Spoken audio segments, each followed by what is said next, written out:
I'm going to start by asking you of the many meetings you've had here in Davos and what takeaway, you're taking away from here with regards to the spending environment in 2015. I think that I have always believed that when the times are good, you need innovation, and when the times are not so good, you need innovation. And that is, so far I have met, I would say, a couple dozen leaders, and that is coming true in spades.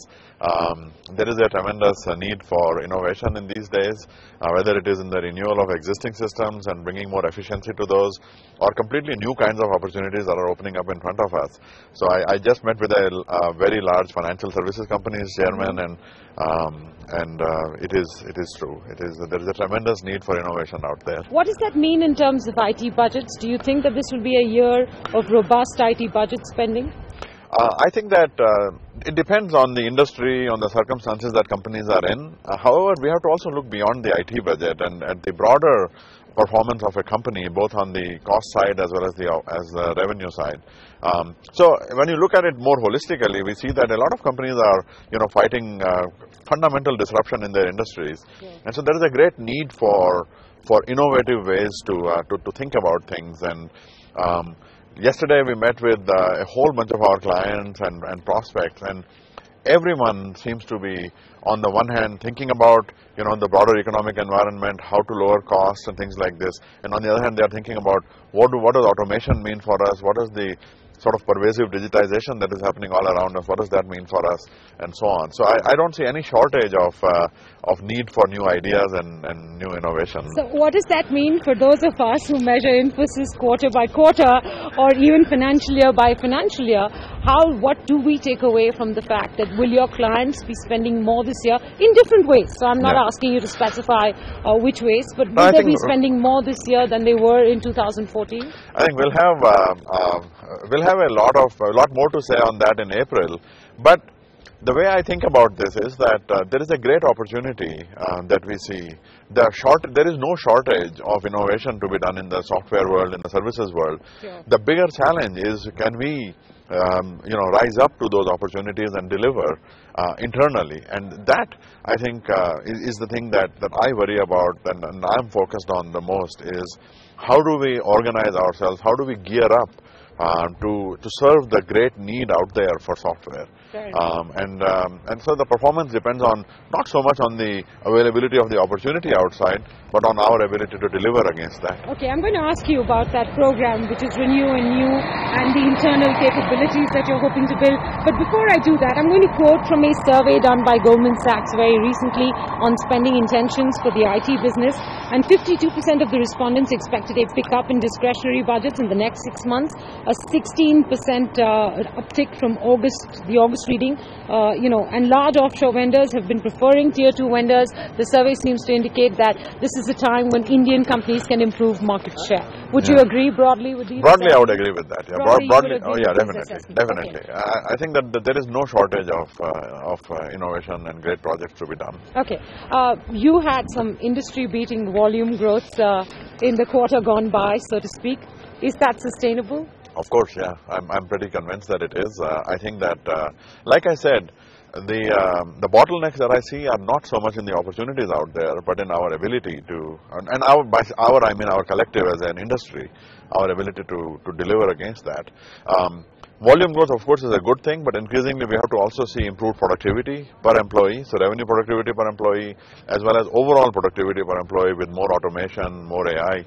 So while we have to look for volume growth as well as sustained continued volume growth, we have to also look for how do we augment and amplify the people's ability with more and more software, more and more innovation and things of this nature. Okay, at what stage are you, how ready are you to articulate some part of the Renew and New program that you've been working on at Infosys? We have been focused heavily on that.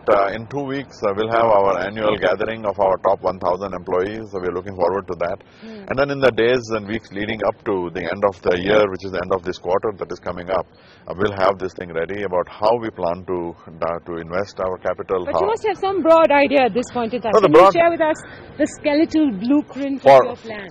for what? For the For Renew and New, and for how long it will take for Infosys to come back to industry growth levels? I think that what we had talked about when Mr. Murthy came back was a 3-year program starting the summer of 2013. So Right. I'm sort of holding myself to that. So that's about 18 to 24 months from now. You'll come So- back to industry growth levels? Yeah, that's our expectation is that if we are successful in the plans that we are putting in place, we should be able to get back to industry leading growth rates Okay. by in the 18 to 24 month time frame. Okay. What will the pillars of your Renew and New program be in order to enable you to do that?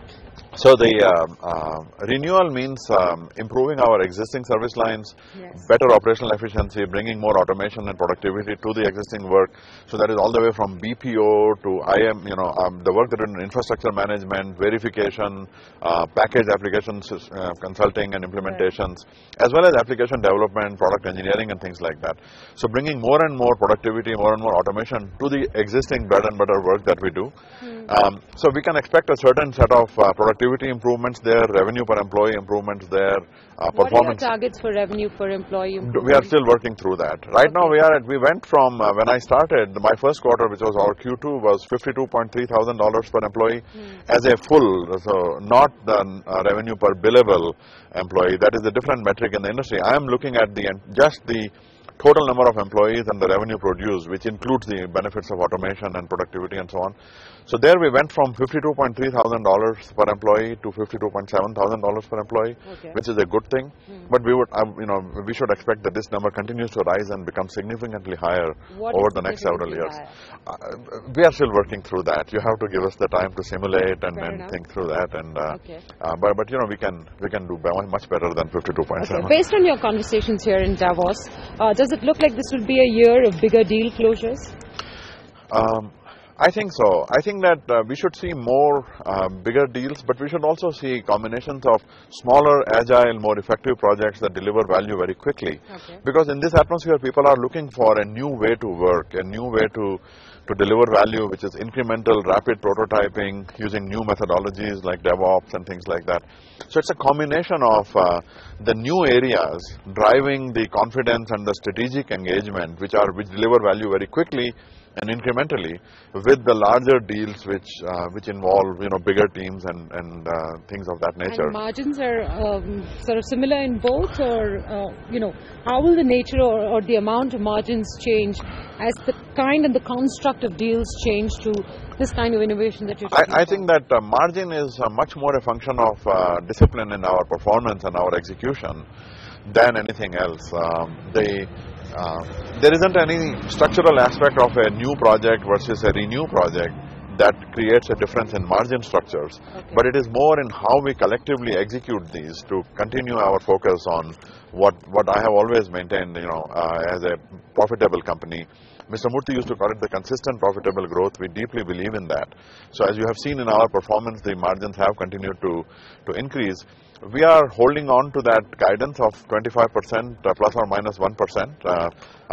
We did 26.7. Change it here in Davos. No, of course not. No, we did. I had to try. We did 26.7 last quarter, and that was a very good performance. And we are continuing to invest in the business as well. So we need to balance that. But on the whole, we are committed to profitable growth. Okay. When you talk of 2015. And I'm not going to ask you about financials or expectations or guidance or any of that. I want you to talk me through what you think some of the big challenges would be outside of the work that you're doing internally in Infosys. These are the external challenges. For instance, currency. The Swiss franc last week, the Canadian dollar last night. What do you make of the impact all of that will have on business? I think that that is the atmosphere that we work in. We have to deal with that. We cannot forecast that. I always joke to our team that in Star Trek, Captain McCoy used to tell, Dr. McCoy used to tell Captain Kirk that, damn it, Jim, I'm a doctor, not a bricklayer. So I always tell people that, damn it, guys, I'm a technology and an innovator, not a currency speculator. So we just have to live with that. That's part of what you do because so much of your work is external. Yeah, that is why we think in constant currencies because that is what we can measure ourselves against and so forth. So, but deal pricing gets impacted, right? Because suddenly, if you have, for instance, the Swiss franc suddenly rises 30% in a week, and if you've got deals in the country, you're suddenly losing money. Yeah. I mean, so those are realities of business that affect everybody in the industry and to different degrees and all of that. But I don't. You see, that is just the atmosphere that we work in. We cannot measure ourselves by that. That is the way to interpret results and things like this. We measure ourselves by, are we continually delivering value? Are we continually being innovative? And I see no shortage of that in the business around us. For 2015, external challenges. The big external challenges, there is the intrinsic ones are around education, around employability, around our ability to create a mindset of problem finding in addition to problem solving, embracing automation and bringing that in a massive way. If we look at I talk about Renew and New. In New, we are very happy with the progress that we are making. We have close to 60 complex big data projects going on.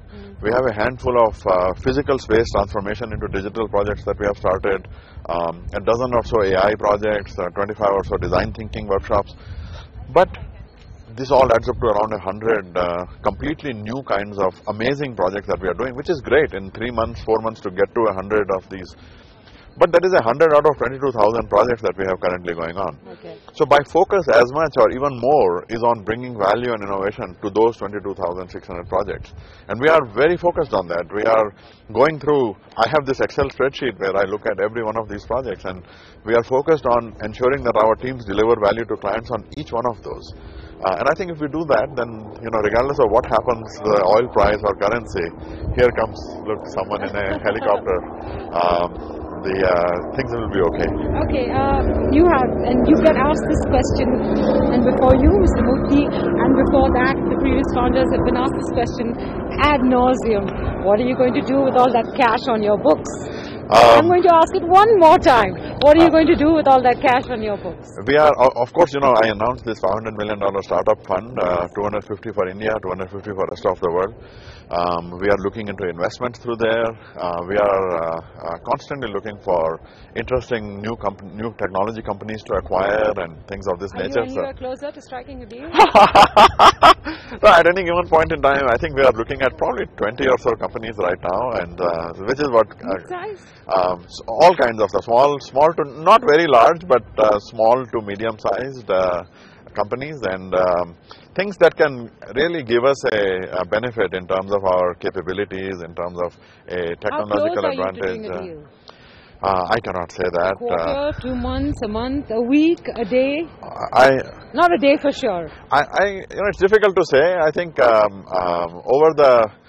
before the end of the year, if we haven't done some interesting deals, then I would be very surprised. Before the end of the year, we're in January. That's about 12 months almost. No, come on. So we are working on that, and stay tuned. Stay tuned. All right. I think all you guys in TV love to say that, right? So stay tuned. Stay tuned. I'm going to let that be the last one on this interview. Thank you so much. Thank you so much for freezing right here in the call with us. Thank you. Vishal Sikka there of Infosys, as you can see it. Very tough to get any more financial guidance out from him. Let's hope he does make that acquisition. Not at the end of this year, but in the next few months. Thank you very much. Thank you so much. But that is back to you. Bye.